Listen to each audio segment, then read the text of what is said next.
Brick James. Now, what is a worship leader? So in this modern evangelical Protestant church era, very, very often you'll see they have a person with a title of worship leader. Now, these words may hurt, but I will tell you they are not leading you to worship. The term worship leader is a trademarked word owned by a corporation. There is zero biblical mandate for the position of worship leader. Now, if one was to take a biblical concordance, and what a biblical concordance is, a great study tool. You know, they have the old paper ones, but hey, we got them on our phones now. So you could take a word, any word you choose, either look it up or punch it in, and it will give you the biblical verses every single time that word is used. Some words you'll notice are used a couple times. Some words you'll notice are written hundreds of times.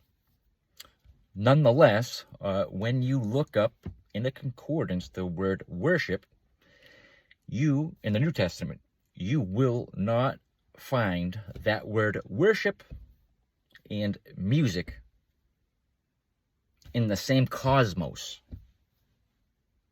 In other words, the position of worship leader is a trademark term, and they don't lead you to worship. They can't lead you to worship. They're not the highest. Their spirit cannot lead you.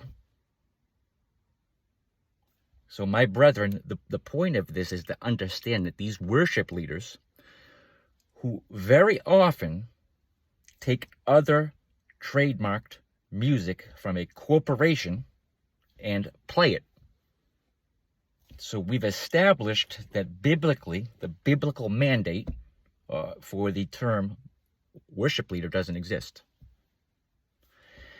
Now, there's other mandates for other positions, whether it's deacons, bishops, priests, teachers, prophets. There's a list of positions in the church. Worship leader is not on there. So we've established worship and music do not go on the same page. Now, if we were to take that, put it to the side, the hidden part here, now mind you, a friend of the world is an enemy to Yahuwah.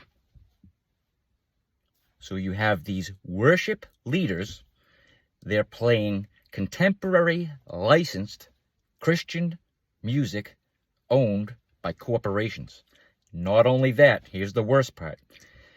Now, my brethren, the standard musical pitch across the world right now is 440 hertz.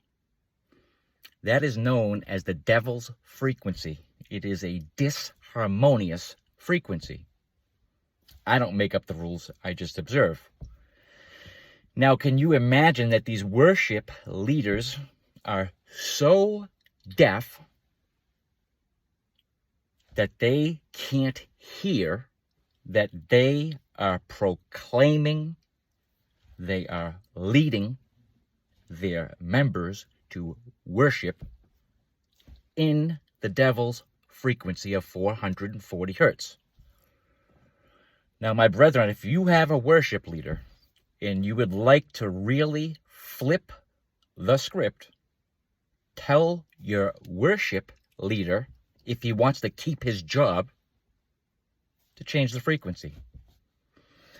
Now, there's a lot of other natural frequencies. There's a lot of different frequencies that different classical composers have played in, but you can change to any of them. I highly recommend the master key of David. So that's 444 hertz. 444. Now ask yourself this. Why does a harp, anytime you hear it, you could hear it on a TV commercial, walking by, anytime you hear a harp, you're going to get peace. It's because it's tuned to a certain frequency. And you have these worship leaders that are not leading anybody in worship. There is no spirit, there is no truth in a worship leader.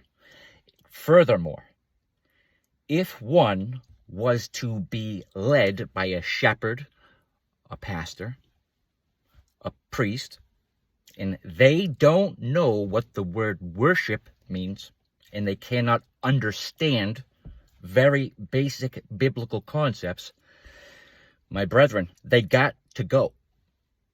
So if the leader of the whole entire church has a worship leader, and they've joined the world, in other words, they're an enemy of God, they're playing in the devil's frequency, they all have to go.